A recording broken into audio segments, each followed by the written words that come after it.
tal? ¿Cómo están?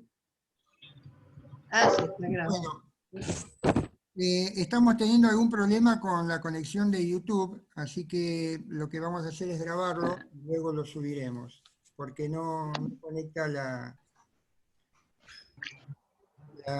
transmisión en vivo en YouTube. Pero bueno, ya lo estamos grabando. Vamos a dar comienzo a una nueva edición de nuestro cine de debate de participación popular. Antes, con el permiso de todos ustedes, vamos a cerrar los micrófonos y le decimos bienvenidas y bienvenidos a todos y a todas. Hoy tenemos una película argentina muy buena que ya presentaremos y un invitado muy especial. Como siempre en estas actividades lo dividimos en 3 bloques, un primer bloque de presentaciones y de participación de intervención de nuestro invitado, luego abrimos la participación a nuestras intervenciones, que para pedir la palabra por favor utilicemos la herramienta que nos brinda el Zoom, que es pedirla a través de la manito azul que se levanta, o pedirla a través del chat, que son las dos maneras en que más fácilmente podemos registrar el pedido de palabra. Y por favor, que cada intervención no exceda los 2 o 3 minutos para que la mayoría podamos participar. Vamos directamente a dar comienzo y nuestra compañera Kela va a hacer una introducción de la película. Adelante, Kela. Gracias, Horacio. Bueno, hoy presentamos la película El Patrón, radiografía de un crimen, que está realizada por el director argentino Sebastián Slinder, a quien conocemos quizás como documentalista por Mundo Alas y también por El Rascacielos Latino. Esta película está basada en una historia real que se saca del libro, que está contada en el libro de Elías Neumann. Elías Neumann fue el abogado defensor de un hachero santiagueño llamado Hermógenes Saldívar. En esta película se relata el juicio a Hermógenes, que es un chaquero que viene desde Santiago buscando trabajo, encuentra trabajo en una carnicería. Allí en ese lugar va a sufrir una terrible esclavitud laboral, de la cual la salida va a ser una salida terrible. Para los que la vieron, ya la conocen. Esta es una película muy fuerte, muy intensa, y una gran denuncia de explotación laboral, de trabajo en negro, de trabajo no registrado, donde el patrón es el que pone todas las reglas. No hay ningún tipo de control legal en ese tipo de trabajos, y donde el trabajador queda librado a las arbitrariedades, a los caprichos de ese dueño, de ese jefe, que se va adueñando de su vida. Esta película transcurre en un marco de corrupción, que es ese submundo de la carne, que es un tema tan sensible para los argentinos hoy en día. Bueno, muchas gracias. Gracias, Kela. Bueno, ahora vamos a pasar directamente a presentar a nuestro especialísimo invitado de hoy, y es el turno de Carlos entonces. Adelante, Carlos. Bueno, Carlos Tomás es abogado, tiene una larga trayectoria en el área de las relaciones laborales, desde la función pública, la academia y el asesoramiento sindical. Hoy es embajador argentino en México, decisión de nuestro presidente. Cuando Néstor Kirchner asume en el 2003, lo nombra ministro de Trabajo, cargo que ejerce hasta diciembre del 2015. Pero más allá de toda su trayectoria y de su libro, que no hace mucho ha publicado, hay un hecho, una anécdota que él suele contar. Yo la escuché de su propia boca y la voy a repetir con permiso de Carlos. Y dice más o menos así: Néstor me dijo, después de nombrarme su ministro de Trabajo, te pido por favor, Carlos, que todos los días hagas algo, un poquito en favor de nuestro pueblo. Y bueno, vaya si lo hizo, ¿no? Porque en sus 12 años de gestión el total del empleo registrado creció el 91%, habiendo creado casi 6 millones de nuevos puestos de trabajo.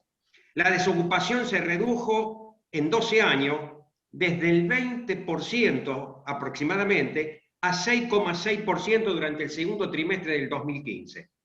En el periodo del 2003 al 2014, con el Plan Nacional de Regularización del Trabajo, se fiscalizó cerca de 1.400.000 establecimientos que incluyen a más de 4 millones de trabajadores inspeccionados. En salud y seguridad, entre el 2003 y el 2014, la cobertura de los empleadores asegurados se incrementó un 100% y los trabajadores cubiertos aumentaron el 88%. Se llegó al récord histórico de casi 9 millones de trabajadores cubiertos por el sistema. En materia de negociación colectiva se pasó de homologar 200 convenios básicamente de empresa hasta registrar en el 2014 cerca de 2.000 acuerdos de actividad y de empresas. El salario medio de los trabajadores registrados del sector privado creció 1.154%. Y bueno, no voy a seguir más porque no alcanzaría la noche de contar todo lo que él hizo en esos 12 años de ministro. Y esto es suficiente para arrancar de todos ustedes un aplauso. Gracias, Carlos, por estar tan cerca, desde tan lejos. La palabra es tuya. Carlos, por favor, tenés que habilitar tu micrófono.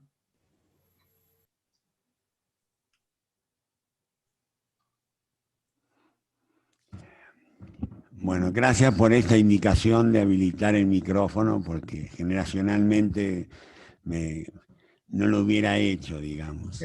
Y además me dio el tiempo también para recuperarme, porque la verdad que escuchar esos números y que hacía mucho que no los escuchaba, qué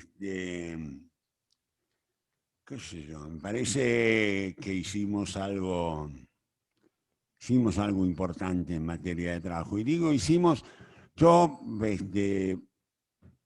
creo realmente, cuando pasan estas cosas, digo algo que siempre necesito decirlo para quitarme tal vez un poco la presión de encima. Me salieron las cosas bien siendo ministro de Trabajo, porque yo tuve la suerte que pocos han tenido, que es haber tenido, por un lado, a dos presidentes a los cuales el trabajo les importó mucho.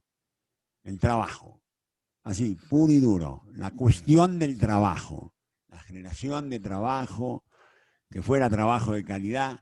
A los 90 días de haber asumido, y cuando todavía estábamos pensando en desocupaciones de 2 dígitos, con un 2 adelante además, lanzamos con Néstor el programa de trabajo registrado, y tiene que ver con la película, porque nosotros entendíamos que, primero, que el crecimiento económico tenía que ser con inclusión social, que no servía a nada un crecimiento económico como habíamos tenido en los 90, en algunos periodos de los 90, que esa inclusión social tenía que ser a partir del trabajo, no de cualquier política, sino del trabajo, y no de cualquier trabajo, sino del trabajo que la OIT llama trabajo decente, podemos decir trabajo con derechos, trabajo con protección social, trabajo con instituciones. Trabajo con instituciones que es exactamente lo contrario de la idea del trabajo que existe en otra forma de pensamiento en la Argentina, en otra propuesta política para la Argentina, que es la que gobernó durante los 4 años de Macri. Donde claramente se ve la diferencia entre un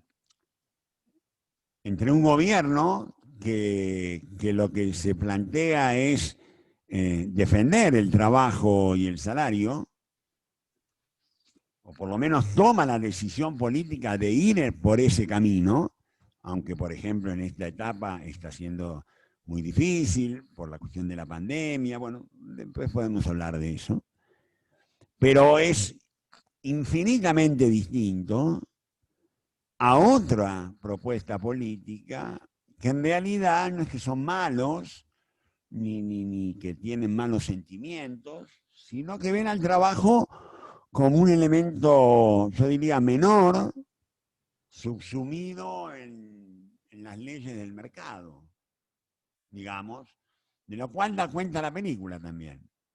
Ahí hay una relación clara y pura entre el capital y el trabajo librado a sus propias reglas. Ese es el mundo que nos proponen. Y no nos engañemos, ese es el mundo que nos proponen. Por eso yo digo que hay que poner en estos tiempos, el problema del trabajo hay que ponerlo en un doble lugar. Como un problema teórico a debatir y a discutir, pero también como una bandera política. Para que se entienda, hoy en la cuestión del trabajo ha dejado de ser solamente un tema de técnicos, de especialistas, de conocedores del mundo laboral o del mundo sindical, como quieran. Inclusive yo exageraría diciendo, ha dejado de ser solamente un problema social. Es un problema societal. Es un problema de qué sociedad queremos vivir y por lo tanto es básica y esencialmente un problema político. El trabajo pasarán los tiempos, tendrá las transformaciones que todos quieran y todas las modernidades que hoy se pueden aludir hablando del trabajo, de las nuevas tecnologías, de las nuevas formas de organizar el trabajo, pero sigue teniendo una importancia central, desde el punto de vista productivo, como desde el punto de vista social y desde el punto de vista económico. Hoy lo estamos viendo claramente. ¿Por qué camino puede salir un gobierno pospandémico? Bueno, puede salir por el lado de más ajuste, como está pasando en algunos países, no es teoría, con más flexibilidad laboral, o puede salir por el lado de seguir pensando que lo que más impacta en la vida cotidiana de las personas es el trabajo. Y es un tema económico porque el trabajo es demanda agregada. Más trabajo, más salarios, más consumo se reactiva la economía y se produce una movilización productiva. El trabajo incide en la distribución del ingreso. Es la forma más importante de modificar la distribución del ingreso. Hoy, en el siglo XXI. Y por eso está vinculado profundamente con los niveles de pobreza y de hambre que pueda sufrir un país. Bueno, con este breve repaso hemos tocado todos los temas que nos preocupan y nos angustian. Lo productivo, lo social, el hambre, la pobreza,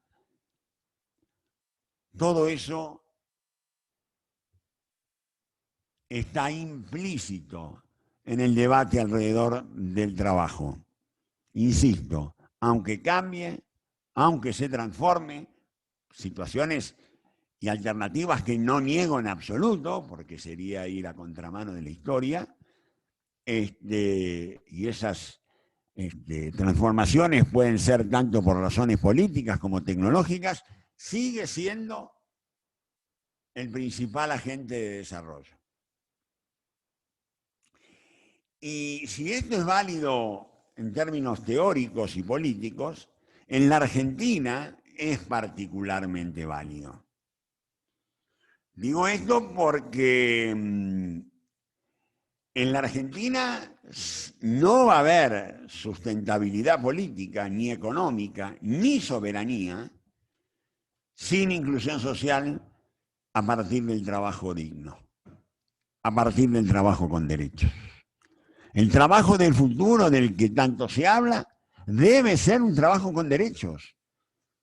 ¿En dónde está escrito que todos estos cambios y todas estas nuevas economías de plataforma o el sistema de cuidados es un trabajo con menos derechos?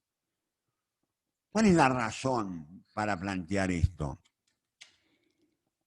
Y tal vez sea por eso, por no entenderlo, por ningunearlo, por pensar siempre desde la lógica del ajuste y de la flexibilidad, es que los sectores del antiperonismo, del neoliberalismo, de la derecha, llámenlo ustedes como quieran, han fracasado en las 3 veces que fueron gobierno en los últimos 45 años.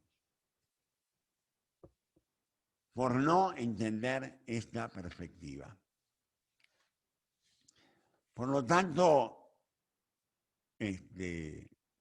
creo, siempre la pregunta cuando uno llega acá es, bueno, aquella vieja pregunta de qué hacer. Y yo digo, bueno, por lo pronto entender que la discusión en democracia hoy pasa precisamente por cómo se produce y cómo se distribuye el ingreso, cómo se produce y cómo se distribuye la riqueza, cómo se produce y se distribuye el conocimiento. Esos son, en síntesis, los debates que la pospandemia nos vuelve a plantear, porque en realidad estos debates estaban así planteados desde antes. La pospandemia abre la posibilidad de debates que parecían clausurados. Y esto es, me parece, de lo poco rescatable de esta desgracia de la pandemia global. Y nos vamos a enfrentar con estas alternativas. Lo estamos viendo ya ahora. Los que piensan en un país para pocos tienen soluciones, son siempre las mismas. Siempre las mismas. Siempre terminan con las recetas gastadas que le fracasaron en Latinoamérica cuando creyeron que habían vuelto para imponer definitivamente una nueva hegemonía de la derecha en América Latina. Y fracasaron porque volvieron a plantear lo mismo, volvieron a plantear menos Estado, volvieron a plantear que el trabajo se resolvía con menos cargas sociales, volvieron a plantear el tema de la desprotección social vía el ajuste del déficit fiscal, digamos, y fracasaron. Y están fracasando. O perdieron el gobierno o tienen sus países en insurrección absoluta. Para nosotros también es un desafío. Ellos piden, como siempre, ¿no? Orden, represión. Han llegado a insinuar acá en nuestro país rupturas institucionales en el colmo de la irresponsabilidad. Pero bueno, nosotros tenemos que plantear la otra alternativa, que es iniciar un proceso de desarrollo económico y social orientado a movilizar los recursos de la producción que nuestro país tiene, de la manera que sea. Y cuando digo de la manera que sea, digo, está bien que cuidemos ciertas ortodoxias del déficit, la emisión y demás, pero me parece que está claro que tenemos que, a lo mucho que hemos hecho, a lo mucho que se ha puesto en los sectores productivos y del trabajo en este año y medio, deberemos darle un nuevo impulso para que mediante la generación de empleo de todas sus formas posibles y en la mejora del ingreso, para que nuestra economía se vuelva a poner de pie. Y tal vez, y voy terminando así hacemos un poco más de debate, y tal vez eso implique pensar en políticas públicas, no solo para el trabajo y para los trabajadores, sino pensar en políticas públicas con los trabajadores.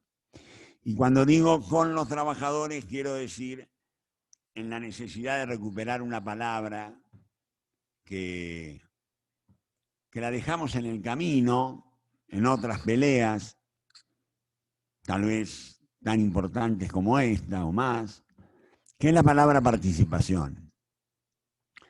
Yo creo que la exigencia del tiempo que viene, los esfuerzos que vamos a tener que hacer, los que siempre hacen esfuerzos, requiere que se abran las puertas de una mayor participación. Cuando hablo de participación, estoy diciendo en todos los niveles. Estoy diciendo la participación popular, la participación en un consejo económico social, la participación en las empresas, en los establecimientos. Hoy el tema de la salud es un tema demasiado importante como para dejarlo en manos de algunos sectores. El tema de la salud debe requerir la participación de los trabajadores. El cuidado de la salud en el lugar de trabajo requiere la participación de los trabajadores. Entonces, me parece que para ir redondeando, creo que tenemos por delante un gran desafío. No cualquier camino es igual. Nuestro gobierno tiene una decisión política y además tiene un compromiso consigo mismo, con su historia, que no puede abandonar ni siquiera por un momento. Entonces, yo creo y confío, y quiero terminar mis palabras reafirmando la importancia del trabajo en nuestra vida cotidiana, y en que de ese lado y por ese lado vienen las soluciones que el país necesita. La Argentina es un país que no resiste el ajuste permanente. Nuestro país tiene una historia donde la sustentabilidad política y la sustentabilidad económica dependen de la sustentabilidad social. No hay otra forma. Y además, a esta altura, el cuento del derrame no se lo cree nadie. Gracias. Gracias, Carlos. Muy bien. Si te parece, te proponemos que hacemos 2 o 3 intervenciones, de las cuales seguramente van a salir comentarios o preguntas, para que luego vos las respondas o hagas alguna acotación. Con todo gusto. Gracias. Le damos la palabra a Nora Durich. Buenas tardes. La verdad que un gusto tenerlo, doctor Carlos Pomada, y escucharlo. Muchísimas gracias. Y bueno, yo le quiero contar más o menos lo que entiendo de la película. Porque el trabajo tiene que ver mucho con la salud y también con la educación, ¿no es cierto? Y porque de esa manera se categoriza el trabajo. Y nos encontramos con un muchacho joven, analfabeto, que deja su lugar de origen para llegar a la ciudad, creyendo que puede cumplir todos sus sueños, tener una familia, una casa, ganar dinero.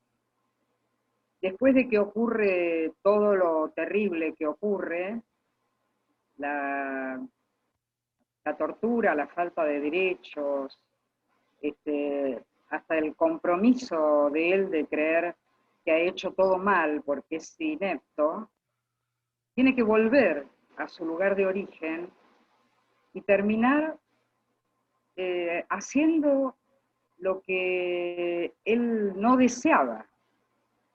Termina la película con el hacha al hombro, muy triste, porque vuelve a donde él creía que no le ofrecía nada. Entonces, entiendo que también se trata de crear trabajo, pero de una forma federal, ¿no es cierto? De considerar la educación, la salud y el trabajo, desarrollándolo en el lugar de origen. Y por supuesto que esto debe ser un gran desafío, que todavía está pendiente en el país. Bueno, eso quería preguntarle. Gracias. Gracias, Nora. Ahora le damos la palabra a Estela Maidac. Estela, hay que habilitar tu micrófono. Ya lo es. Hola, buenas tardes a todos. ¿Qué tal, Tomada? Yo le sigo diciendo ministro, para mí fue el mejor ministro de Trabajo que tuvimos. Bueno, Trabajé en la Agencia Pública de Colocaciones porque siendo psicóloga me empecé a quedar sin pacientes y abrió esa agencia que fue una pantalla para ocultar el desempleo, porque la gente venía caminando de Tigre, de Moreno, en busca de trabajo, que se suponía que daban trabajo, a lo que le tenía que explicar que no era que daban trabajo, que eso era imposible. Entonces, yo creo que lo que salvó en esa época a la gente fue el movimiento piquetero, porque realmente pongo en cuestión si fue un gobierno peronista, porque el desempleo tuvo el 25%, o sea, 2 dígitos, más de 2 dígitos. Así que fue una época muy dura y la verdad la humillación que yo escuché de los trabajadores, como que les ponían pañales a las cajeras de los supermercados, que para echar a la gente la humillaban antes de echarla. Realmente fue una pesadilla que los escuché durante 3 años. Por eso pienso que no se trata solamente, lo dijo usted claramente, no es solamente que crezca el país, es cómo se distribuye, cómo se hace eso. Le quiero preguntar, dado que la tecnología ha generado que se bajen la mano de obra, porque es suplantada por mucha tecnología, sí, una de las posibles soluciones no sería menos horas de trabajo. La otra cosa que le quiero preguntar es si le parece que se permitan taxis como Uber y todas las demás aplicaciones que hay ahora. Justamente hoy tuve que tomar un taxi y el hombre me decía, yo pago todo y estoy en blanco, y para estar en blanco pago un montón de cosas, pero después vienen aplicaciones como Uber que no pagan nada y trabajan mejor que yo. Segundo. Tercero, la sindicalización de los repartidores, que en este momento no se los deja sindicalizar. Cosas que me parece que este gobierno sí, porque es un gobierno nacional y popular, tiene que llevar a cabo. Y respecto de la película, lo que le quiero decir, que después de pasar 1 hora de una angustia que me faltaba el aire, y que el asesinato es un alivio, me alegro mucho del abogado defensor, que realmente me parecía increíble el papel de la justicia, que la tenemos tan en cuestión, que a veces haya jueces que puedan reconocer un hecho como este, y me recordé que Macri los quería prácticamente que liquidar a los abogados defensores. Así que, bueno, estas cosas le quería comentar. Gracias, Estela. ¿Nada más? Y agradecerle el trabajo que hizo como ministro y que esté ahora. Bueno, Bueno, Estela gracias. nos engañó porque fue una intervención con 4 preguntas, así que Carlos. ¿Con 4 preguntas? ¿Con un examen de facultad fue? Más o menos. Así que entre Nora y Estela creo que tenemos para responder. Adelante. ¿Voy yo? Sí, Carlos, sí. Bueno, a ver, por supuesto que el tema de educación atraviesa fuertemente la cuestión del trabajo y creo que en la Argentina se han hecho grandes esfuerzos para cruzar esas dos esas dos disciplinas que yo siempre digo además que son dos dadoras de identidad del pueblo argentino, ¿no? La Argentina de la cohesión social, la Argentina que alguna vez se soñó igualitaria, se construyó sobre la base de dos principios fundamentales: el trabajo y la educación pública.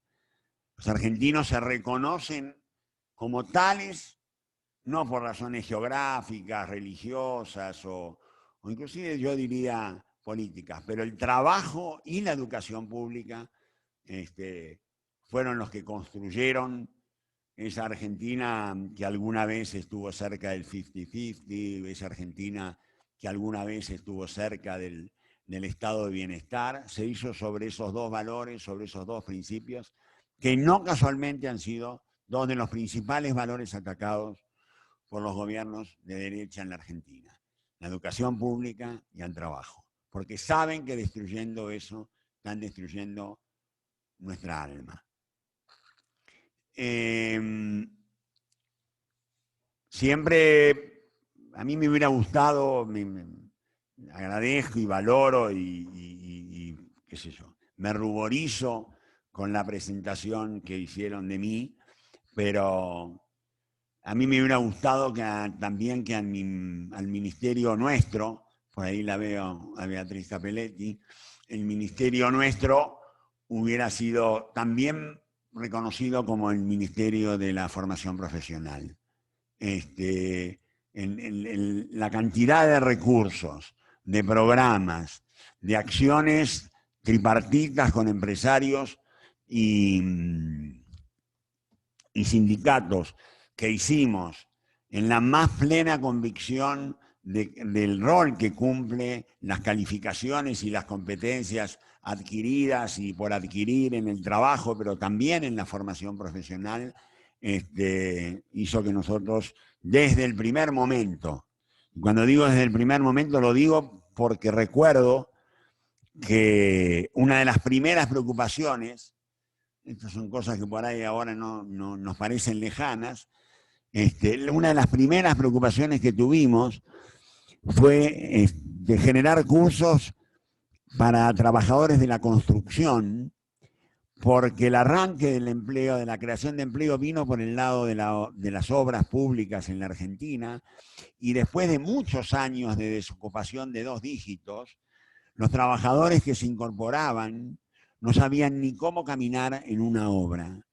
Y la preocupación era que ese crecimiento rápido de empleo en grandes obras, nos generara un aumento de los riesgos de trabajo y de los accidentes o fallecimientos en ocasión del trabajo. Por eso priorizamos aquella tarea y luego sí entramos en todo lo que fue la formación más de tipo industrial y de servicios.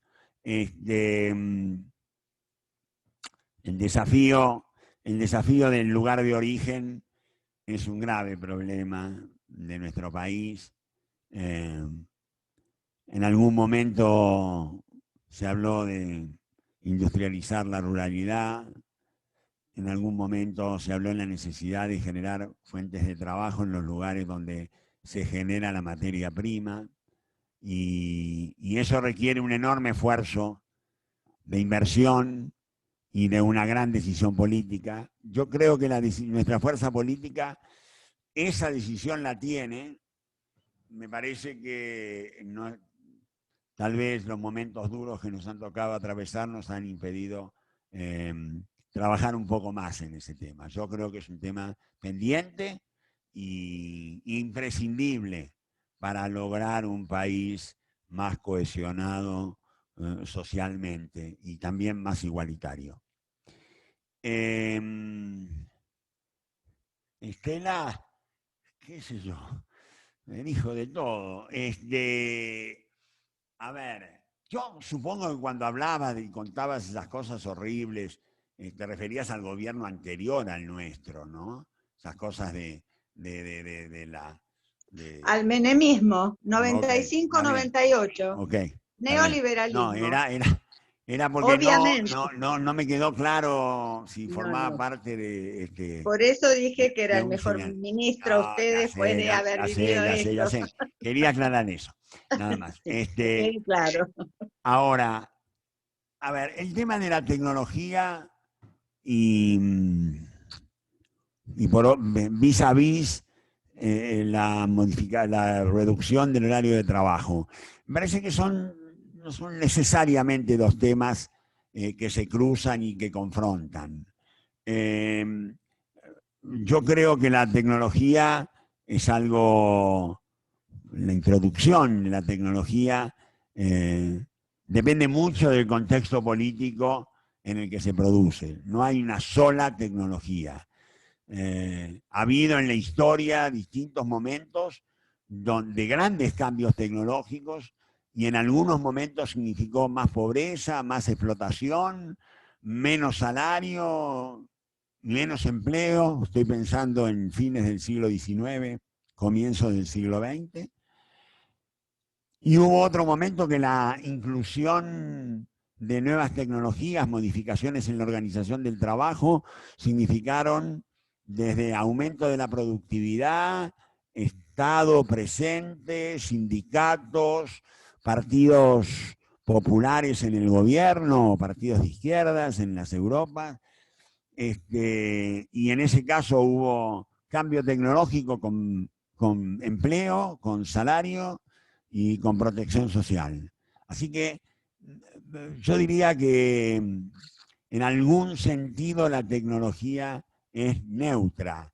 Depende quién es el que conduce esa introducción, esa incorporación de tecnología.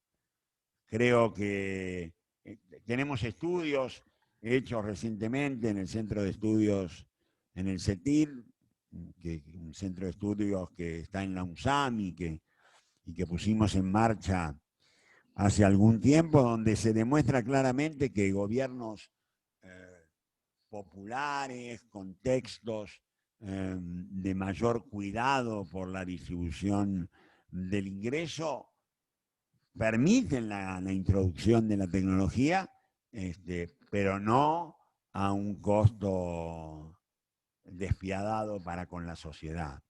Y en cambio, en otro tipo de contextos más, voy a simplificar diciendo neoliberales o gobiernos de derecha, el cambio tecnológico se produce, digamos, más allá de cualquier costo social. Y eso algunas sociedades lo pueden soportar, otras no tanto. Con respecto, pero es un proceso que está en marcha, ¿no? Yo creo que ahora después hablamos con algunos ejemplos que vos pusiste. Respecto al horario de trabajo, yo creo que es un debate que tiene que estar abierto, que no podemos rehuirlo. Creo que es necesario, no creo que sea la panacea para la generación de puestos de trabajo, puede ayudar algo, pero creo que la calidad de vida y mucho más después de la pandemia y frente a escenarios donde esto puede volver a repetirse de una manera u otra, creo que sí es necesario pensar en otra forma de distribuir la jornada. Y lo digo además sabiendo que este tipo de cambios, para que sean efectivos, tienen que ser en un grupo importante de países, no puede ser un país solo, sabiendo que la Argentina en eso tiene una deuda, porque nosotros todavía estamos con las 48 horas semanales. Hay países que funcionan dentro del sistema capitalista sin ningún tipo de problema, con jornadas de 40. O sea, bajar de 48 a 40 sería algo que se podría hacer a bajo costo humano, productivo y organizativo, quiero decir. Distinto es si empezamos a pensar en semanas de 4 días hábiles y 3 de descanso, si entramos a pensar en jornadas de 5 horas que habiliten a a 6 horas, que habilitan a más turnos de los que hoy hay, ¿no? Esa sí ya es una discusión más profunda. Pero por más que sea una discusión más profunda, creo que la tenemos que dar. Creo que en eso, tal vez otra vez, la pandemia nos ha retrasado habilitar un debate donde tiene que intervenir la sociedad. Esto no es un problema exclusivamente de los trabajadores ni de los especialistas en trabajo. Creo que es un tema que atraviesa la sociedad y que debe encararse. Tal vez un ámbito como el Consejo Económico Social podría ser un primer ámbito superestructural donde esto se podría debatir, pero habría que debatirlo en la sociedad. En la sociedad.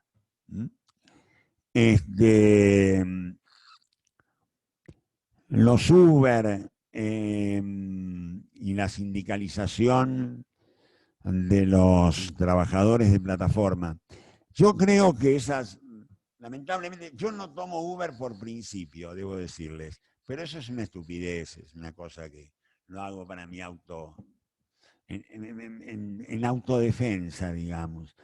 Pero me da la impresión que tanto el trabajo de plataforma, el llamado así trabajo de plataforma, los chicos de Rappi y el sistema Uber, han llegado para quedarse y que en todo caso, y acá viene otra vez la discusión del trabajo del futuro, no es cierto que esos trabajos tienen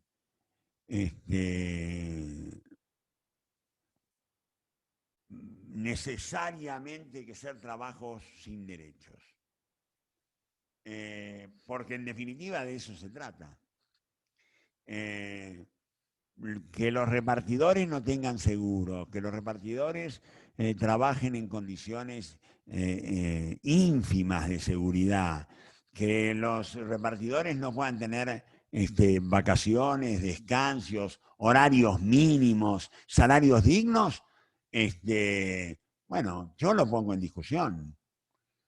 Ahora, que me digan que ese es un servicio que hoy por hoy la sociedad demanda, bueno, ok, no me entusiasma tanto, pero bueno, ahí está. Entonces, sí que tienen que tener derechos, sí que tienen que tener la posibilidad de sindicalizarse,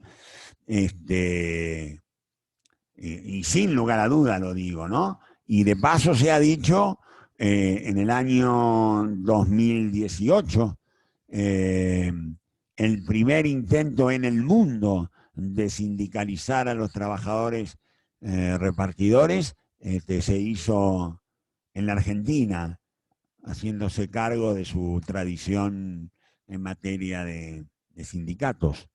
Y creo que sería una buena medida, en la medida que los reclamos individuales podrían empezar a convertirse en colectivos. Y creo que hasta ahí eran más o menos las...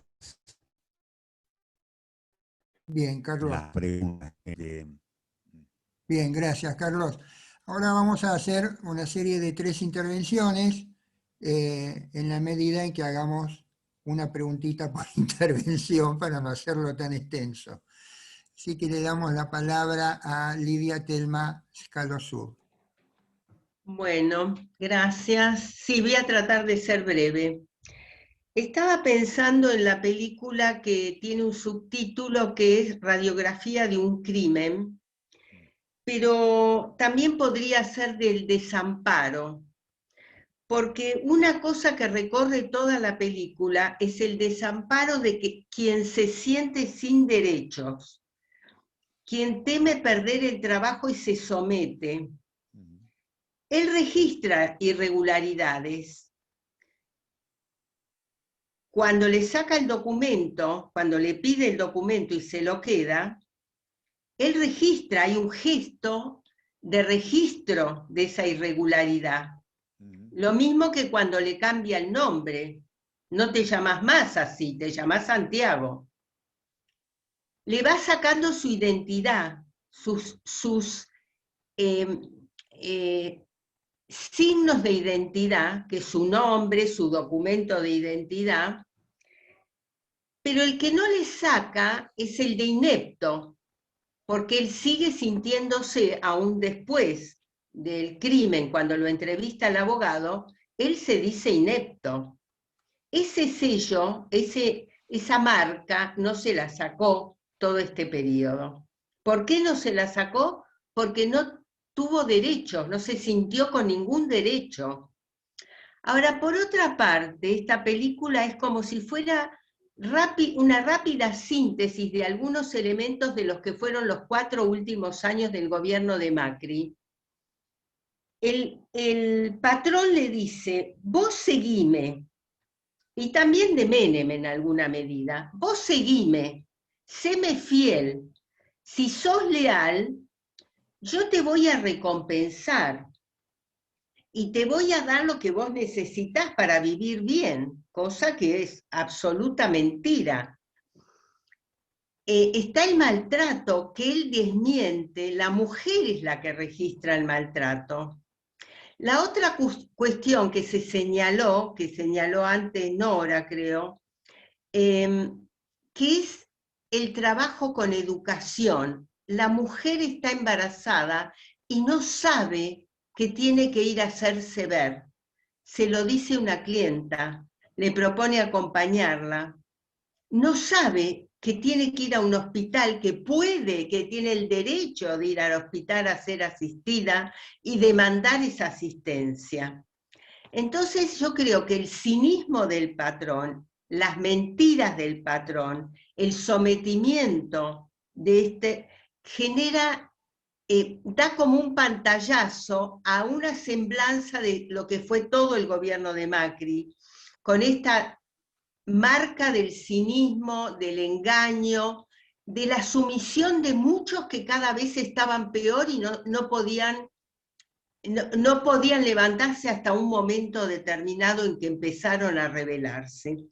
Entonces, esta cuestión que decía Carlos de el trabajo con la educación van juntos. Todo lo que tiene que ver con cómo se descuidó aquellos trabajos, los oficios, lo que se llamaban oficios en una época, de un electricista, un gasista, un plomero. Había escuelas de formación, talleres de formación, que son tan importantes e imprescindibles como salidas laborales, y que se han perdido. Y la otra cosa en relación a la flexibilización, con esto termino, es la elección del presidente de la UIA de estos días, que es alguien que vino para flexibilizar. Bueno, esto habría muchas más cosas, pero más o menos sintéticamente es lo que quería transmitir. Gracias, Lidia. Gracias. Gracias.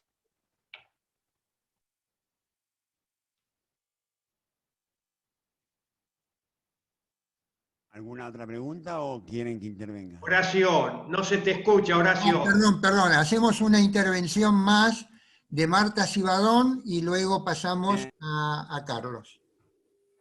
Bueno, muchísimas gracias. Yo también lo voy a seguir llamando ministro porque es un honor. La verdad que Lidia dijo mucho de lo que yo pensaba tomar, que me lo evoca la película y lo que usted dice, Carlos, trabajo registrado. Trabajo registrado es trabajo digno. Aún la película muestra la dialéctica del amo y el esclavo, ¿no? Un amo feroz, incluso desclasado, porque era un pobre diablo, hablando en argentino común, ¿no es cierto? Pero que lo reduce a un objeto, como dice Lidia, le quita la identidad. No hay ni siquiera un sueldo establecido, algo simbólico que lo puede inscribir en mi trabajo vale tanto. No, no, no. Desde el desarraigo que vive la pareja, entonces se someten a cualquier cosa, que le tiren las migajas, él pasa a ser un NN, casi que puede ser una res más en la carnicería. La verdad que cuando entra a la cámara frigorífica cada vez, puede ser tomado como una res más. Entonces, mi preocupación es la posición subjetiva de este muchacho.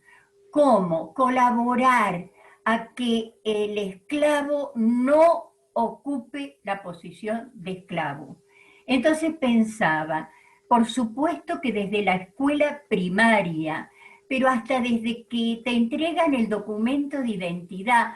Allí, cuando te dan el primer documento de identidad, deberíamos tomarnos en el registro civil unos 10 minutos, 15 minutos para explicarle a este ciudadano, a este sujeto, lo que es el documento de identidad. Por supuesto, reforzado en la primaria, por supuesto, él firma al abogado algo en blanco, él no lo lee, no sabe que tiene que leerlo.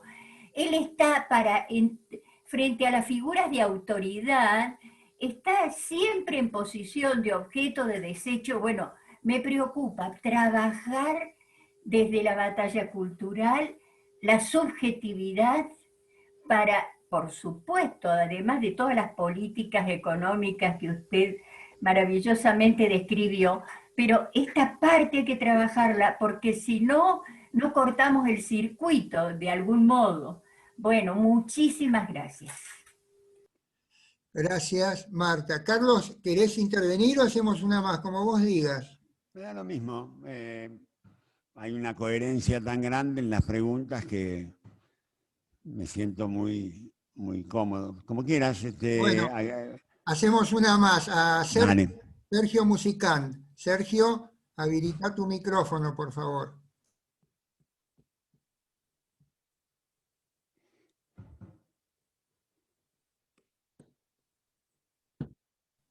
Sergio, ¿estás por ahí?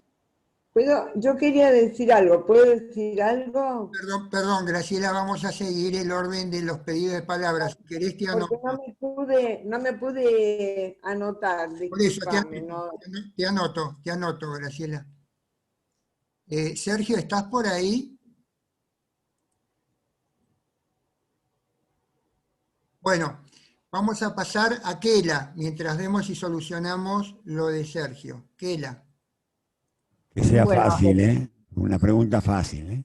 Fácil.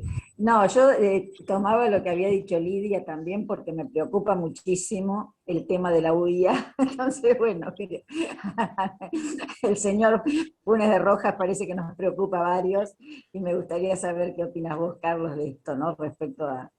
Y otra cuestión que vos tomaste que tiene que ver con las nuevas formas de contratación en las empresas tecnológicas, que he visto un poco Amazon, la forma que tiene Amazon de contratar gente, ¿no? En el mundo, va en general, no sé acá en la Argentina cómo es, pero bueno, es una forma de contratación que se parece a la película, pero sin tanta, de alguna forma más fina, digamos, ¿no? Una forma más fina, pero que se parece a la película, porque hasta dice que los filman espiando mientras trabajan, los filman, hay una forma de explotación muy fuerte. Quería ver si tenías alguna posición respecto a eso. Hasta ahí llegué. Gracias, Kela. Bueno, ahora sí, Carlos. A ver, a mí me parecería necesario acá hacer una reflexión que parte de la idea esta de la subjetividad y de otras reflexiones que se hicieron sobre el nivel de sometimiento, ¿no? Y del contexto. Yo creo que me voy a poner histórico y Eduardo Josami me podrá con suma autoridad corregir. Acá hay un hecho histórico que voy a hablar de la Argentina contemporánea, como si se pudiera hacer ese corte por un problema de comodidad, y voy a dejar atrás el 55. Y yo quisiera hablar de lo que significó la ruptura democrática con la dictadura cívico-militar del año 76. Yo creo que ahí se produjo un quiebre, el quiebre anunciado por Martínez de Oz en su discurso del 3 de abril, que recomiendo que Google mediante lo vuelvan a escuchar. Ahí aparece clara la decisión del exterminio, clara la idea de quebrar a una sociedad, clara la idea de una suerte de nunca más, inverso, ¿no? Del cual finalmente los 90 y el 2015, 16 en adelante, esos 4 años son, entre comillas, dignos herederos. ¿Y por qué lo digo? Ya sabemos, todo lo que se ha dicho, ya lo sabemos y lo doy por dicho y suscribo claramente. Pero lo más importante fue que apuntaron precisamente a eso, yo cuando hablaba de la educación pública y del trabajo y decía, fueron a buscar eso que forma parte de nuestra identidad, forma parte de nuestro ser. Bueno, yo creo que la desaparición y muerte de 30.000 compañeros, en los exilios externos, los exilios internos, los silencios, el tratar de sobrevivir durante esos años, dejó una marca tremenda en la sociedad y parte de eso se vio después, ¿no? Se vio después cuando la cierta resignación con la que se aceptó una política del menemismo que liquidó todas nuestras empresas, que destruyó yo diría la estructura socioeconómica de la Argentina, ¿no? Porque el terminar con las empresas del Estado a lo largo y a lo ancho del país tuvo un profundo contenido de desarticulación de una sociedad, además de los problemas que produjo en la producción, en la logística, con la idea de la modernidad que nos esperaba y que sí necesitábamos también, bueno, pero nos quebró. Yo creo que ahí hubo una reconfiguración de muchas de las relaciones sociales, muchas, que por supuesto tienen su origen en el peronismo. Yo cito anécdotas que ustedes recuerdan las frases que se dijeron en el posperonismo respecto de que la revolución libertadora había venido a restablecer el orden natural en donde hay uno que manda y los otros que obedecen. ¿Ustedes recuerdan una escena que había dejado de ser frecuente en la Argentina cuando un obrero de la construcción le habla a Macri de igual a igual? Bueno, todas esas escenas, en su sentido positivo o en su sentido negativo, están marcando que en esos años, tengo que decirlo, sacando el primer momento del regocijo democrático con Alfonsín y los 12 años de Néstor y Cristina, ha habido un desmantelamiento de una sociedad que de verdad se pensaba igualitaria, que de verdad generó instituciones para poder lograr que todo el mundo sintiera que tenía derechos, no favores, derechos. La frase de Brad Guy, les hicieron creer que tenían derecho a... Todo forma parte, y lo voy a decir con todas las letras, todo eso forma parte de un sustrato de racismo y clasismo que hay en nuestro país. Y que nos creemos muy distintos. Lo somos, en algún sentido. Y no importa si venimos de los barcos o si es producto de nuestra interacción entre los recién llegados españoles y nuestros pueblos originarios, que en todo caso aceptemos que eran más débiles que otras comunidades en América Latina.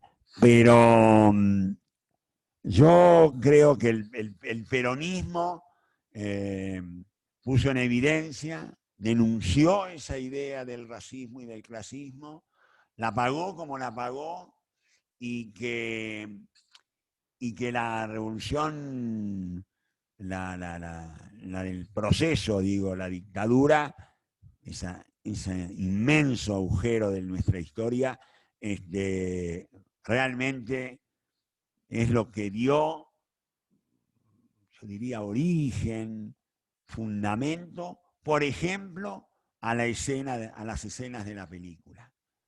Las escenas de la película están repletas de clasismo, de racismo, negra de mierda, vos que sabés, y eso hubo un tiempo en la Argentina que había minorado, pero sí es cierto que las derechas siempre se reservaron el derecho final a tratar de impedir que de verdad se produjera un cambio cultural en nuestro país. No sé si he sido confuso, pero lo que siento es eso, ¿no? Siento que en algún momento aquello que Julio Godio llamaba la sociedad de trabajo fue una realidad en la Argentina y que militaron y trabajaron para destruirla, para destruir nuestra dignidad, nuestro derecho. Lo que pasa es que el pueblo argentino tiene una resiliencia, una capacidad de resiliencia importante, y eso es lo que nos da derecho a que cada tanto nos pongamos de pie y digamos que no nos han vencido, a pesar de todo. Bien, Carlos, muchas gracias. Por momentos, aparentemente te alejas del micrófono y se pierde un poco el volumen de... Es cuando no quiero que me escuchen lo que digo. Se escucha igual, se escucha un poquito más bajito. Ah, bueno. Bueno, vamos a ver si está Sergio Musicán. Sí, por supuesto. ¿Cómo no voy a estar? ¿Me escuchan bien? ¿Me escuchan bien? Sí. Sí, Sergio. Bueno, gracias. Antes que nada, un fuerte abrazo al compañero Tomada, a la distancia. Nosotros acá, antes de entrar a la película y a la pregunta, tuvimos una experiencia barrial en el barrio Albanera muy importante con el compañero Tomada, que confirmó su vocación social y su compromiso político. No cabe ninguna duda. Y por eso vamos a estar siempre agradecidos. Bueno. Sergio, ¿me permitís que, ya que lo mencionaste, y te lo agradezco enormemente, porque sabés que lo hice por pura vocación, pero querés las vueltas de la vida? A mi hijo lo vacunaron en el Parque de la Estación. ¡Ay, qué alegría! La verdad que fue una alegría inmensa, de las pequeñas anécdotas de la vida. Dale. Bueno, me imagino que vos también estás vacunado, ¿no? Sí, yo estoy vacunado. Decía, con relación a la película, desgraciadamente no es un caso aislado, ¿no? De esos casos hay un montón, desgraciadamente, en varios lugares de nuestro país. Es todo un cambio social, político, que esperemos que algún día lo podamos cambiar y mejorar. Pero lo que yo quería, con relación a la parte laboral de Tomada, que es muy rica, muy importante, mencionarle que sin desmerecer, sin descalificar alguna parte del sindicalismo, no lo olvidemos que muchos sindicalistas en una época fueron a almorzar con Menem, fueron a almorzar con Macri, ¿no? Y bueno, entonces digamos que esa etapa a lo mejor la podemos superar. Y están surgiendo jóvenes sindicalistas, jóvenes nuevos, muy buenos y diferentes, es decir, con otro concepto del sindicalismo. Yo quisiera ver si en algún momento se le cruzó a Carlos por la cabeza hacer una escuela de formación sindical con toda su experiencia en cuanto al campo laboral. Bueno, esa es mi pregunta, Carlos. Nada más ni nada menos. No, Gracias. no te la puedo contestar desde el fondo de las tripas. No ha habido proyecto ni acercamiento mío al ámbito académico o universitario que no haya estado guiado por la idea de generar ámbitos para la formación sindical, para la formación de nuevos cuadros. Tan es así que siendo ministro, había fondos para las políticas de empleo y para las políticas de capacitación, y nosotros hicimos un pequeño fondo para generar desde el Ministerio de Trabajo un área de formación sindical donde no la impartíamos nosotros, salvo que el sindicato lo pidiera. Los sindicatos tenían autonomía para diseñar sus programas y elegir sus docentes para la formación de cuadros sindicales. Yo sigo creyendo que ese es el camino. Este fenómeno que vos decís de la aparición de nuevos referentes sindicales, creo que también tiene que ver con los 6 millones de puestos de trabajo que se crearon, de los cuales el 60% eran menores de 30 años. Y yo siempre dije que el que crea que con semejante afluencia al mundo del trabajo formal, con tantos jóvenes que vienen con otras historias, con otras vivencias, en un momento de mucha efervescencia política, porque esos años fueron de mucha conflictividad laboral, la puja distributiva estaba muy alta, no tenía ninguna duda que eso iba a generar una maduración de futuros dirigentes sindicales, y me alegro, y conozco a muchos de ellos, y me alegro que es lo que está pasando y es una de las causas de mi optimismo. Gracias, Carlos. Tenemos varios pedidos de palabra, tenemos 6 pedidos de palabra. Me parece que dada la hora y considerando luego los cierres y demás, creo que hacemos estas 6 intervenciones y luego pasamos a los cierres. Ahora es el turno entonces de Raquel Sued y luego Graciela. Vamos, Raquel. Gracias, muchas gracias por darme la palabra. Doctor Tomada, un placer verlo y el reconocimiento, como ya han hecho otros y otras presentes, de su tarea increíble como ministro de Trabajo. Gracias. Lo que yo quería abordar, la película es excelente para reflejar los puntos que ya han reflejado otros: el sometimiento, el esclavo al amo, la falta de educación, la falta de formación mínimamente cultural, el derecho a sentirse vivo en un país que lo reconozca como tal. Entonces, más allá del documento, saber que uno pertenece a una sociedad es cuando se lo reconoce como tal, no como el simple hachero que arma la jangada y que se la reconoce montoto el día de no sé quién. Entonces, cuando el presidente, lamentablemente después llegó la pandemia, planteó, y ojalá lo pueda hacer, de que en cada lugar que nace un argentino pueda crecer, estudiar, tener salud, armar familia, tener su casa y seguir ahí si quiere, y si no quiere poder irse, eso sería magnífico.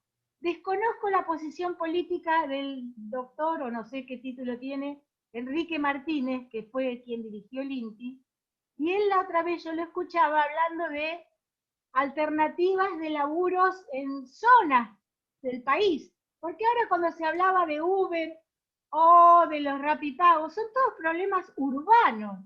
¿Qué pasa con la inmensidad de nuestro país? que está despoblado, loco. Está vacía la Argentina. Y nos agolpamos todos en los bordes de las ciudades para pelearnos por una migaja que obliga al sometimiento. ¿Por qué no se abre el bendito tema del río Paraná? Que trabajen los astilleros, que la flota mercante argentina exista. Tenemos el mar azul, o como se le llama, no, la pampa azul, perdón. ¿Qué pasa que no podemos vencer al bendito glifosato que nos trae la soja hasta la puerta de la ciudad? Infecta todo. ¿Por qué? ¿Por qué nos sometemos a todo eso? ¿Por qué nos sometemos a que no funcionen los trenes? ¿Hasta cuánto tanta injusticia? ¿Hasta dónde tanta resiliencia? No, ya esto es sometimiento de muchos. Bueno, me siento muy dolida, disculpen por ahí mi tono de hablar, pero estoy muy dolida, la película es excelente, yo ya la había visto hace mucho, y me duele en el alma. Yo trabajo con niños, con bebés y niños con problemas en el desarrollo, y la vulnerabilidad humana aprovechada por un otro es atroz y sigue existiendo. Entonces, bueno, a laburar, que funcionen los astilleros, la flota mercante, que se pueda pescar, que se puedan construir vías de comunicación, que los camiones no lleven la leche de acá para allá para que valga lo que vale. Por más que el señor Moyano el otro día apoyó lo que la vicepresidenta diosa total propone de que se reformule la salud, no quiero saber cuando le toquen su sindicato. Él va a querer seguir llevando y trayendo de punta a punta la leche de acá para allá. ¡Basta! Raquel, perdón, para ir... Perdón, disculpen, ya corto, ya está. Es hasta aquí. Gracias por darme la palabra. Gracias. Gracias. Bueno, Graciela. Gracias, disculpen, pero no el chat mío no sé dónde estaba. No, en realidad un poco ya fue dicho por Carlos y obviamente con más precisión, ¿no? Porque cuando decían de lo de que hace falta educar en relación a los derechos del trabajador, a la posición subjetiva de un trabajador, yo creo que el peronismo fue el educador. El peronismo fue el educador, el que le dio el estatuto de dignidad del trabajador. Palabra que se dejó en desuso, fíjense que no se habla más, neoliberalismo mediante. El trabajador ya no es un estatuto digno en sí mismo, así como fue denigrado el sindicalismo, burlado, denigrado, subestimado. El principal, si se quiere, defecto para lo que es el capitalismo o el neoliberalismo del peronismo ha sido darle identidad al trabajador, darle el lugar de sujeto digno. Pensaba también que lo de la dignidad, no es que el trabajo dignifica, depende de bajo qué normas, depende de qué relación establezca, ¿no? Esto del amo y el esclavo, lo que vimos, un objeto, el trabajador convertido en objeto de uso, ¿no? Que claro, al haber exclusión social, se convierte con más razón en un objeto. Por eso, creo que la educación no pasa por educar, pasa por la política. Una política de inclusión social, de respeto de los derechos del trabajador y de hacer que se reconozca en ese rol, en ese lugar de trabajador con derechos y que tiene mucho que hacer también para motorizar el que siga habiendo derechos. Porque se pasó de un extremo al otro, en mi entender. Se pasó, no de un extremo, perdón, mal usado el término. Se pasó de ubicar la dignidad de la pertenencia a la clase trabajadora, como hizo el peronismo, a pasar a no entender que los derechos se conquistan. Que es eso es producto del neoliberalismo. Se hizo una especie de anomia en donde el sujeto perdió la relación con el trabajo y con la pertenencia a un sindicato, al sindicalismo. Entonces, bueno, hoy laburante sería una subjetividad que habría que volver a reivindicar. Lo opuesto a lo que muestra la película, porque como dijo creo que Nora, este sujeto termina luego de irse, de haber matado al patrón, no se produce un corte en su posición subjetiva. Él sigue siendo un dependiente, un sumiso, le dice patrón al abogado, le dice patrón, cosa que la psicóloga, la mujer, escucha. Le vuelve a decir, no sé si le dice patrón, lo trata como un patrón. Claro, no hay un cambio subjetivo. Pero digo, eso no se aprende en la escuela, es un tema político. Eso es lo que quería decir. Gracias, Graciela.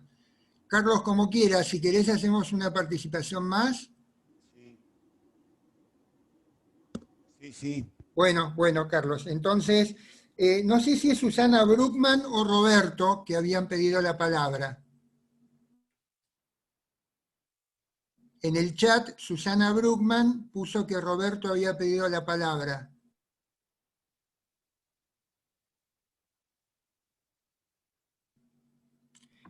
Soy Roberto.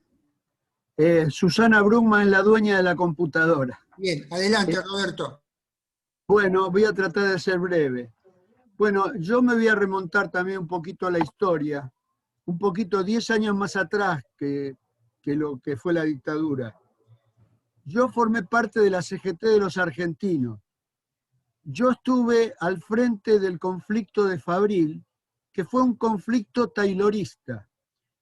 Ahí, taylorista mezclado con la política. Fue el intento de romper la CGT de los argentinos, pero lo que tenía de base era que habían hecho medición de los tiempos de trabajo y expulsaban de dotaciones de máquina de 11 personas, las dejaban con 3 y duplicaban la producción. Era aumentar la explotación. En ese momento solíamos discutir con Rodolfo Walsh y con Raimundo Ongaro y con otros dirigentes de la CGT, Millán y otra gente, lo que estaba pasando con la tecnología. La incorporación de tecnología, voy a dar un ejemplo burdo que nosotros tomábamos en aquel entonces. La introducción de la máquina Xerox de fotocopia había dejado en la calle más de 130.000 dactilógrafas, que formaban parte de los estudios jurídicos, se hacían copias en todas las oficinas. Pero en el gremio gráfico teníamos el avance de las máquinas varioclisograph que reemplazaban todo lo que era fotograbado, con máquinas que con 2 operadores reemplazaban todo un taller gráfico. Lo mismo pasaba, todavía no aparecía lo de las computadoras, después fue mucho más grave eso. Lo que nosotros veíamos es que la tecnología se la estaban quedando del lado del capital. Y a los trabajadores no había ninguna participación. Lo que nosotros veíamos como lógico era la disminución de la jornada de trabajo y la extensión de la jubilación. Ahora resulta que yo por muchos años eclipsé mi militancia, no estuve. Cuando vuelvo, lo primero que fui a una asamblea donde estaban hablando de flexibilización laboral y de ampliar la edad jubilatoria, de aumentar la edad jubilatoria, que nos jubiláramos a los 80 años. Yo era totalmente contra natura eso, porque la tecnología no solo había avanzado, ya hay robótica ahora. O sea, que sigue siendo un robo social la introducción de la tecnología para el sector del capital. Y me parecía que eso era un tema de filosofía del trabajo. Lo que vimos en la película es el producto resultante en los trabajadores del extremo de la explotación. ¿De dónde salió todo ese intento de apoderarse de la tecnología y todo?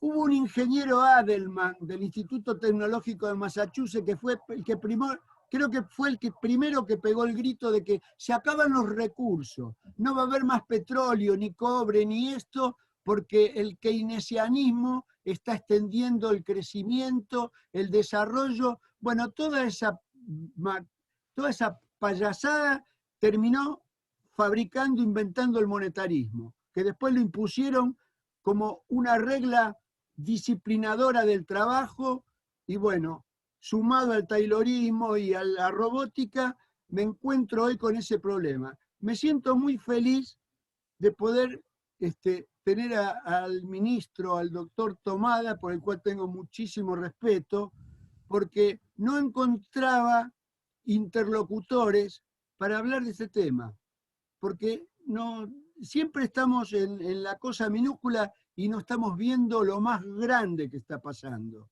que es prácticamente cuál es el desemboque de esto. Por ejemplo, introducen tecnología en el campo, mandan a la gente para la provincia de Buenos Aires, van a engordar las villas miserias.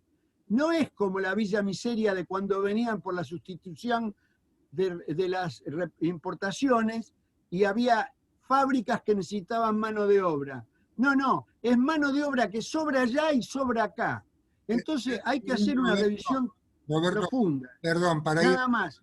No hablo más, ya dije lo que quería decir. Me gustaría que el doctor Tomada me diera algún consuelo con respecto a esto, que se está estudiando o que algo están haciendo. Bien, gracias Roberto. Bueno, Carlos. Disculpen. Primero Roberto, decirte que aprovecho para rendir un homenaje a la CGT de los argentinos, ese ejemplo de la historia del movimiento obrero, de la rica y compleja y a veces contradictoria historia del movimiento obrero. Pero que,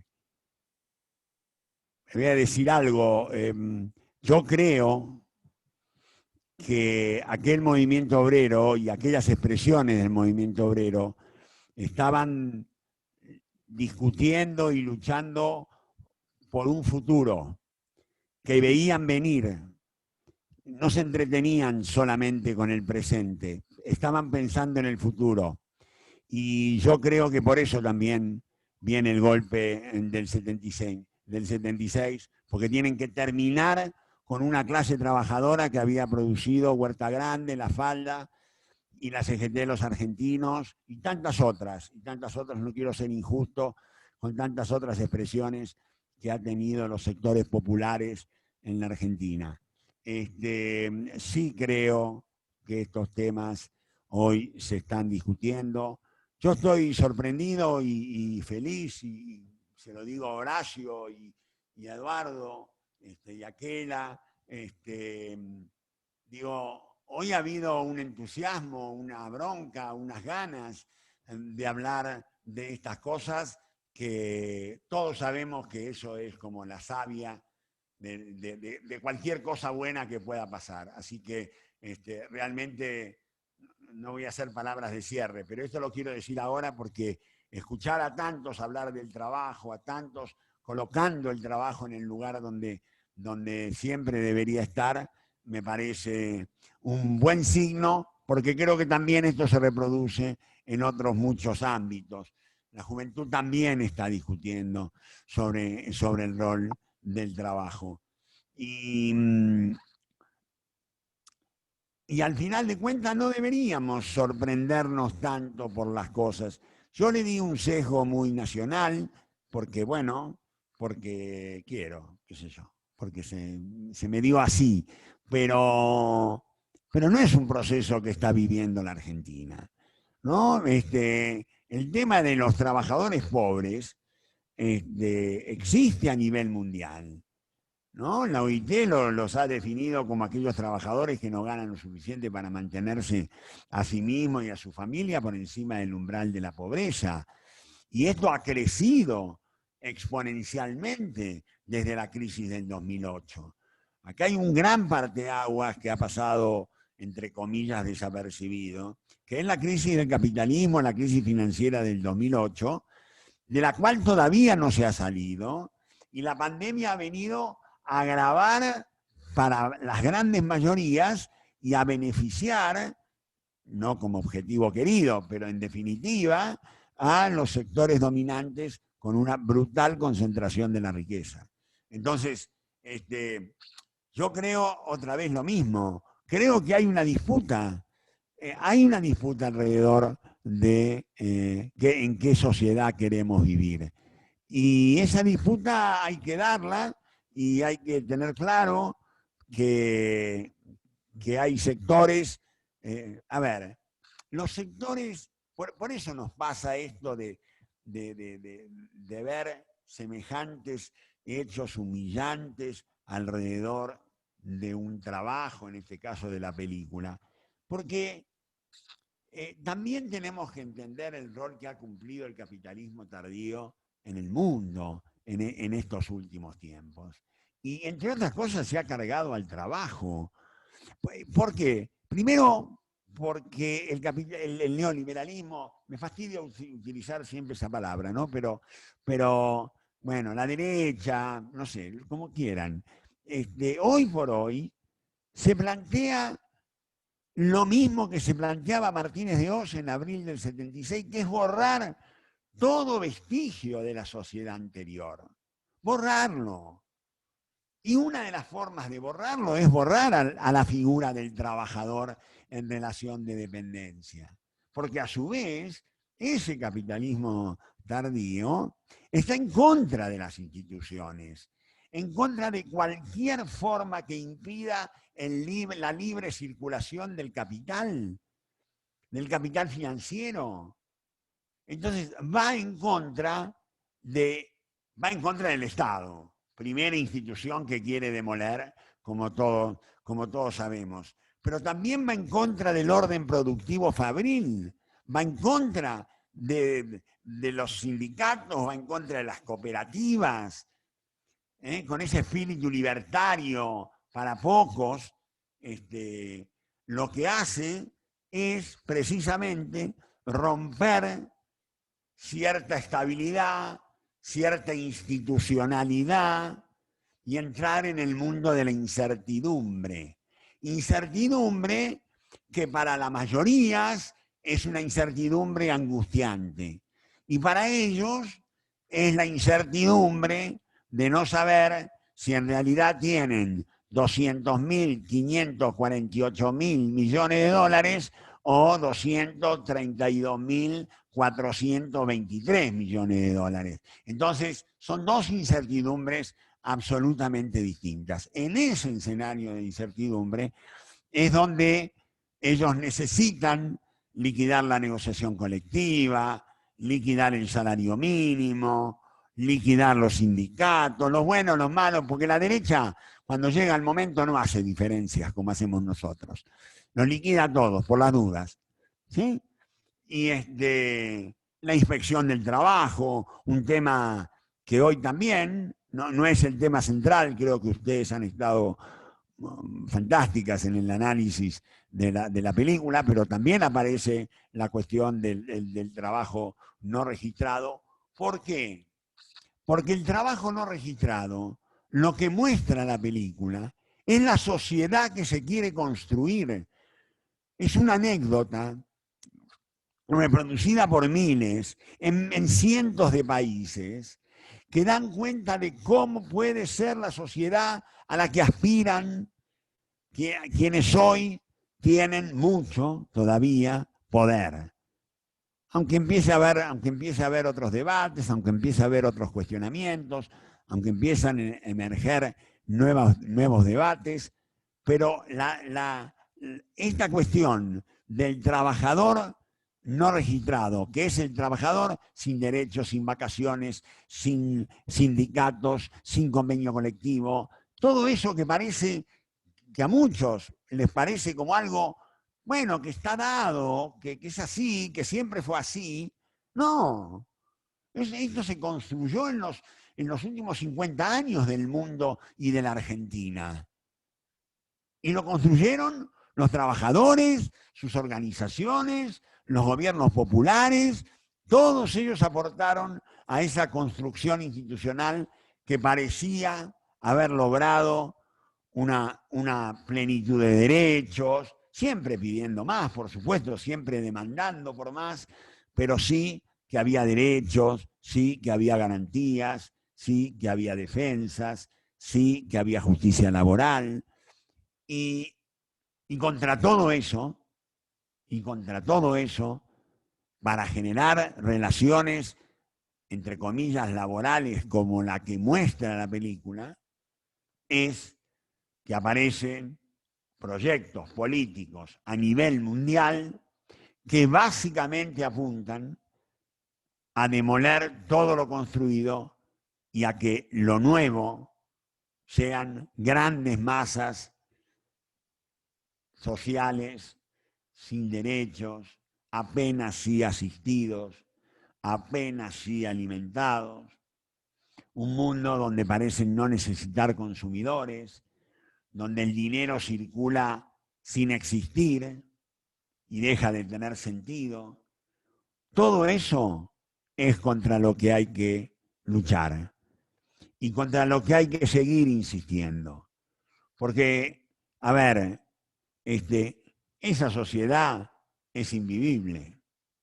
Esa sociedad estará hoy impuesta como en la lógica de los hechos, pero es una sociedad que no puede durar mucho, se está autodestruyendo.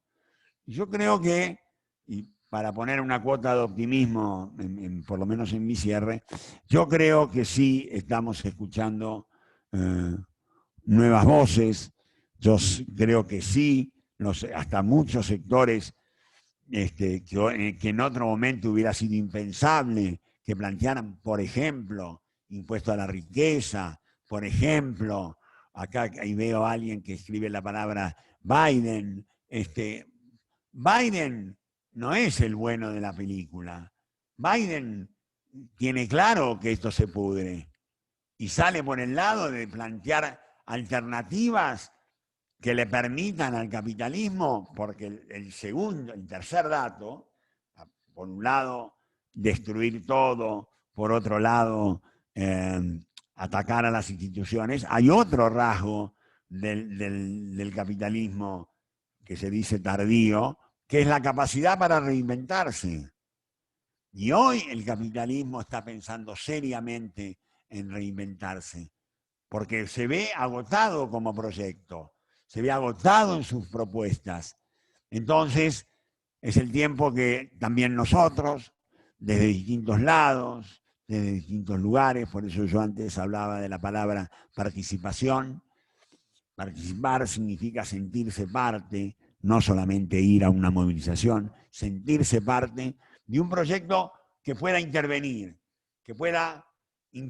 en este momento de crisis del capitalismo para que su reinvención, en todo caso, si no es caída, que no me animo a hablar en esos términos, pero si es reinvención, tiene que ser con la posibilidad de una mayor inclusión social, con la posibilidad de que haya derechos, cada vez más derechos, y en eso, y lo digo con absoluta convicción, ha aparecido un movimiento que se suma a otros movimientos importantes a nivel mundial, el movimiento de los derechos humanos, los movimientos sociales. Me refiero a la impactante aparición e irrupción dentro de su larga lucha del movimiento de mujeres. Yo creo que pocas cosas van a quedar de la misma manera que eran hasta ahora a partir de la presencia de las mujeres movilizadas, de los planteos que están generando una enorme modificación de la que tal vez a lo mejor todavía no nos damos cuenta. Por eso es otro dato más para mi optimismo. Bueno, creo o he tratado por lo menos de acercar algunas reflexiones. Queda mucho por hablar, queda mucho de pensar sobre lo que podemos y debemos hacer en la Argentina, pero yo quiero, si les parece bien, poner fin acá. Quiero agradecerle a Eduardo siempre su generosidad por convocarme, a Horacio la calidad exagerada de su presentación, Quela, el tábano sobre el noble caballo, bueno, para que yo pudiera estar acá, y nada más que eso, agradecerle muchísimo. Y Raquel, algunas cosas vamos a ir haciendo. Algunas cosas vamos a ir haciendo. Y un abrazo muy grande desde México. Gracias por lo que dijiste. Gracias. Amén, digo. Amén. Y desde México, entonces, este país extraordinario, increíble, con tantas contradicciones, pero con tanto futuro, y algún día también podríamos charlar sobre eso. Les mando un gran, pero gran abrazo a todas y a todos. Ojo con la tequila, Carlos. Gracias, Carlos. Más compañero que nunca. Horacio, Gracias, ministro. estás con el micrófono cerrado. Esperen un segundito, por favor, que quiero decirle algo a Carlos. De todas nuestras actividades de cine, en realidad esta fue la que menos hablamos de la película, porque abre muchas ventanas de muchos temas, pero fundamentalmente la presencia de Carlos hace que sea indudablemente un sinónimo del mundo del trabajo, y por eso se dio el debate como se dio. Le vamos a dejar el cierre a Eduardo, agradeciéndole desde ya a Carlos la intervención y la participación en este evento. Eduardo, el cierre es tuyo. Carlos, muchísimas gracias. Hay que desbloquear el micrófono, Eduardo. Sí, sí. Sí, yo también tengo el mismo problema generacional que Carlos, pero ya me voy acostumbrando. Bueno, lo primero, yo también agradecerle mucho a Carlos por su participación y por la claridad con que expuso lo que es el problema central de la película. Y esto no es algo tan evidente. Y yo, para ser sincero, quiero decir que en un primer momento pensé, cuando incluso no estaba todavía en juego el nombre de Carlos, cuando me dijeron de qué era la película y que se iba a pensar en alguien que tuviera que ver con el tema del trabajo, yo tenía un recuerdo vago de la película que había visto hace algunos años, y me parecía que no era solamente el problema laboral de la película, que había otras cosas que ahí también estaban planteadas. Y la verdad que efectivamente se podría haber enfocado el tema de la película desde otras perspectivas. ¿Sí? El desamparo y el desarraigo de los habitantes que vienen del interior a vivir en Buenos Aires, el problema de la educación, como dijeron varios compañeros y compañeras, pero creo que fue un acierto, y esto es una felicitación al grupo de cine también por haber advertido que en realidad el tema central de la película, sin desmedro de todos los otros, es el problema del trabajo. Porque, y cuando uno dice el trabajo, está diciendo el problema del Estado protector, y está diciendo también el tema de un crecimiento con distribución del ingreso, si no, obviamente no hay posibilidad de pensar en que el trabajo se desarrolle en función del bienestar y del porvenir mejor. Y me parece que eso es muy importante señalarlo, porque Carlos empezó diciendo, este es el mundo que nos proponen. Y si uno quisiera ponerse en cuestionador, diría, pero ¿cómo el mundo que nos proponen? ¿Acaso todos los carniceros son como, los dueños de carnicería son como este? No, evidentemente no, hay algunos que son más malos o más buenos que otros. Pero la película está mostrando, más allá que, como dijo alguien, tampoco es un caso tan infrecuente, desgraciadamente hay más de uno, la película está mostrando lo que puede ocurrir si efectivamente no existen garantías laborales, si no existe un Estado que controle y regule, ¿no? Si no existe de alguna manera una sociedad que impida que se pueda llevar adelante estas cosas, Y entonces, en ese sentido, no es para nada exagerado, me parece, y es una frase feliz la que él utilizó para iniciar su exposición, diciendo, este es el mundo que nos propone. Porque este mundo cruel, sombrío, espeluznante por momentos, es el que efectivamente corresponde a un desarrollo consecuente, digamos, de esta propuesta del neoliberalismo y de la concentración cada vez mayor del ingreso y de la pobreza cada vez mayor por otro lado. Por supuesto que no todo es así, porque hay fuerzas, afortunadamente, que las fuerzas del trabajo, las fuerzas del campo popular, las contradicciones de la sociedad que ponen límites a estas políticas. Pero la verdad que cuando uno escucha a algunos de nuestros opositores en este momento, se da cuenta que en el mundo que ellos están proponiendo, estas cosas que hoy son todavía relativamente excepcionales pasarían a ser la generalidad. Bueno, yo creo que hay mucha gente que está apurada por la hora, por algunas caras que veo por ahí, y supongo que son más hinchas de fútbol que otros. Y en este país el fútbol tiene una prioridad que todos respetamos. Dejo para otro momento la discusión acerca de la presidencia de la UIA, que me parecía importante charlar esto con Kela, pero como tenemos un plenario político la semana que viene, creo que se puede esperar 3 días más para desarrollarlo. Entonces, simplemente, gracias otra vez a Carlos, mi reconocimiento al grupo de cine, y bueno, estas cosas nos dan fuerza para seguir en un momento muy difícil del país, pero al mismo tiempo donde hay muchas cosas de las cuales felicitarse y apoyar y sentirse con ganas de seguir trabajando y militando más. Bueno, este es un pequeño granito de arena también que hemos aportado.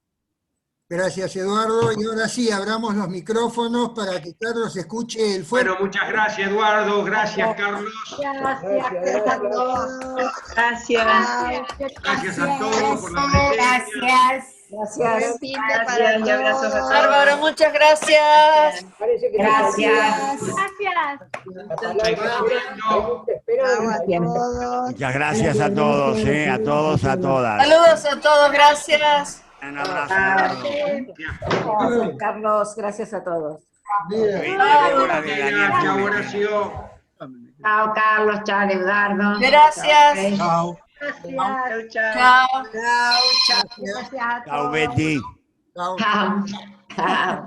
Chao. Chao, Betty. Muy interesante el debate. Chao, Lila. Chao, Graciela.